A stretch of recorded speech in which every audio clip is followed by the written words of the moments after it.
Right, it's time for one final blog from this Champions Trophy from England. It's the kind of thing a lot of you like to talk about, debate. We like to mull over and produce as well. And so these are the 5 moments, the 5 passages of play that I thought best defined this Champions Trophy. The first of those, in my mind, came in the Pakistan-Sri Lanka game. It was a game that Pakistan simply had to win on their comeback trail. They're struggling. It's not a big score from Sri Lanka, but they are 7 wickets down. They still need 43 to win. Sarfaraz and Amir are putting together a partnership. The lion-hearted Malinga, shorn of pace, is trying his best. And then Sarfaraz chips one straight to Thisara Pereira at mid-on. And he puts it down. It was the kind of catch which, if we had dropped in an inter-school game, we could not have met our cricket teacher. And then Sikuge Prasanna thought that it's unfair on Thisara Pereira to be alone, so he puts one down as well. The partnership develops, Pakistan go through, and it's another stage in that fantastic comeback journey. So that was moment 1. Moment number 2, it's India versus South Africa, another knockout game. South Africa under pressure, people are saying how will they go about it, they're batting first. And after a slightly sluggish start, they're actually doing very well. Faf du Plessis is batting well. AB de Villiers is starting to show signs of getting in. They're 140 for 2, 28 overs gone. They're 5 and over, looking good for 300. And then Faf calls AB for a single that wasn't there. What happens 5 balls later? He calls David Miller for a single that is not there. Suddenly 4 wickets down. South Africa never recover. They finish 191 and India chase quite easily. And we discover that on the big day, South Africa still find different ways of bottling it. So the 2 Faf runouts are my second moment that defined this Champions Trophy. Moment number 3, pretty dramatic. The old enemies are playing each other, England versus Australia. Australia made 277. Stop-start, but something to bowl with on what is a very good batting surface. And then the fast bowlers come out and do really well. England down 35 for 3. It starts to rain. Everyone's thinking, wow, this is the Australian bowling lineup that we thought would create chaos in this tournament. And then the first 2 balls after that, Owen Morgan crunches Mitchell Starc for 2 boundaries. Ben Stokes starts following up at the other end. And then it is a spectacle from either end.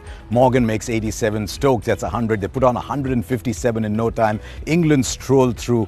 But as a statement of intent on how England are going to play, it was one of the most breathtaking displays of counter-attacking batsmanship from England against Australia. So that was my moment number 3. Now let's move on to our next one. Bangladesh are playing against New Zealand.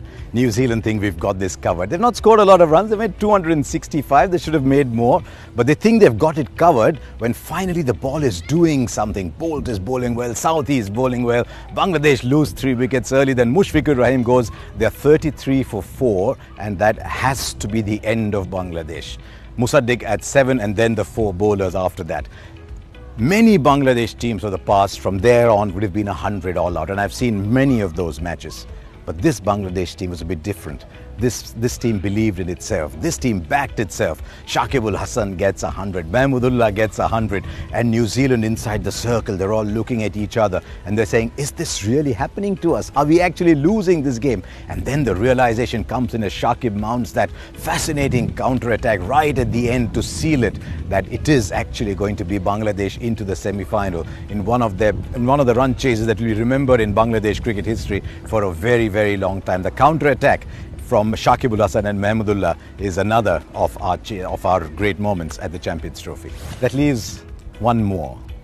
It came in the final. Pakistan have batted beautifully.